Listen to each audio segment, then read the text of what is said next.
Welcome back. Now, the prosecution in a murder case facing former Migori Governor Okoth Obado has closed its case. The prosecution told the trial judge Cecilia Githua that it would not call more witnesses after the investigating officer, Chief Inspector Nicholas Ole Sena, gave his last evidence Friday. Parties will now file written submissions so that the judge can give his ruling on whether Obado and his two co-accused have a case to answer in the murder of former Rongo University student Sharon Otieno. Details in the Scales of Justice segment. Obado, his former personal assistant Michael Oyamo, and Caspar Lobiero, who have been on the dock since 2018, were charged with the murder of Sharon Otieno.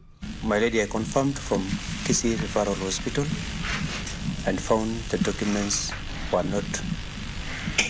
did not originate from the hospital, my lady.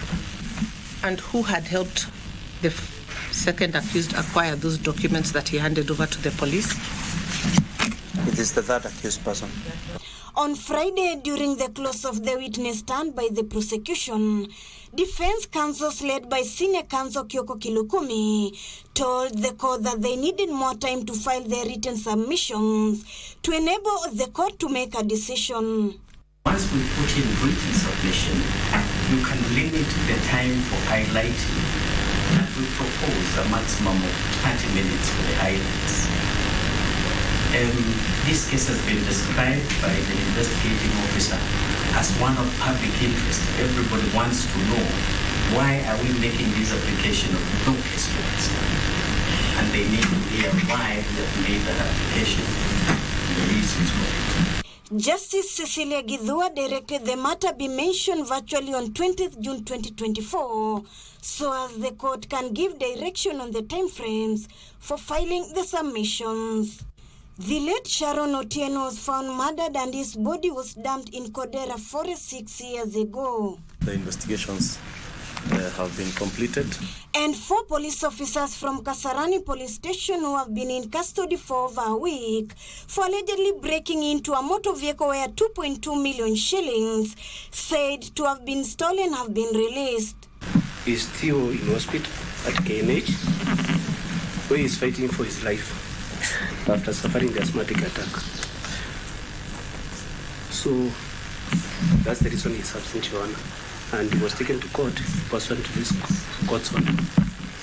The officers Anthony Ndegwa, Daniel Sunkuli, Simon Masharia and Anthony Mwendwa were set free after the court was informed that the investigation report had been forwarded to the DPP for review as to whether they should be charged. However, the trial magistrate was told that the 2 civilians, Young Wakisi and Lucas Chacha, were found with the offense of breaking into a motor vehicle and were directed to plead to the criminal charges facing them. I wish now to confirm that the investigations have been completed, and the outcome of the investigations, Your Honor, is that the 5th and the 6th respondent have been charged in criminal case number E620 of 2024. The court has ordered them to deposit a bond of 800,000 shillings each to secure their release pending trial. Elsewhere, Milimani's Chief Magistrate Bernard Ochoi has directed a protester who attempted to disrupt the budget showcase on Thursday to undergo a mental assessment test. For 60 years, we have been living like we are not human beings, like we are half human beings. We are considered like children of a lesser God. Now, this cannot continue. It cannot continue in any way. We are ruled by a minority that does not care for the interests of the majority. Politicians are lies and thieves, and they have stolen our freedom, they have stolen our minds, they have stolen our land, they have stolen our future. The court said he could not stand to take a plea until the results were out. Ruth Wamboi for Easy Friday.